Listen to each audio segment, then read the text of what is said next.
செய்தி. வணக்கம். விவி செய்திகளுக்காக செய்திகள் வாசிப்பது திருதி.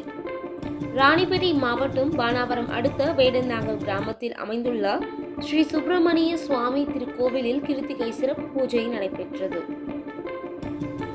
கிருத்திகை முன்னிட்டு மூலவர் உற்சவமூர்த்தியான சுப்பிரமணிய சுவாமி, வள்ளி தேவசேனா சுவாமிகளுக்கு பல்வேறு வகையான நறுமண திரவியங்கள் கொண்டு சிறப்பு பூஜை செய்து, வெள்ளி கவசம் அணிவித்து, வெட்டிவேர் மாலை, மலர் மாலை, பல வண்ண மலர்கள் கொண்டு சிறப்பு அலங்காரம் செய்யப்பட்டு மகா தீபாராதனைகள் நடைபெற்றது.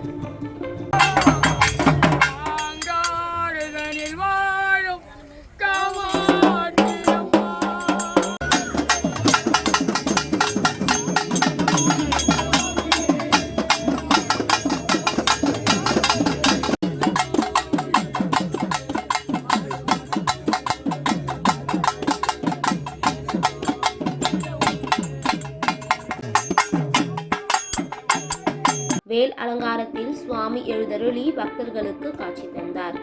தொடர்ந்து மங்கள வாத்தியங்கள் முழங்க சுவாமி கிரிவலம் வந்து பக்தர்களுக்கு அருள்பாலித்தார். இதில் பானாவரம், நெமிலி, காவேரிப்பக்கம் உள்ளிட்ட 20க்கும் மேற்பட்ட கிராம பொதுமக்கள் கலந்து கொண்டு சாமி தரிசனம் செய்தனர். இதில் பக்தர்கள் அனைவருக்கும் பிரசாதம் மற்றும் அன்னதானம் வழங்கப்பட்டது. விவி செய்திகளுக்காக விஜய் மற்றும் பாஸ்கர்.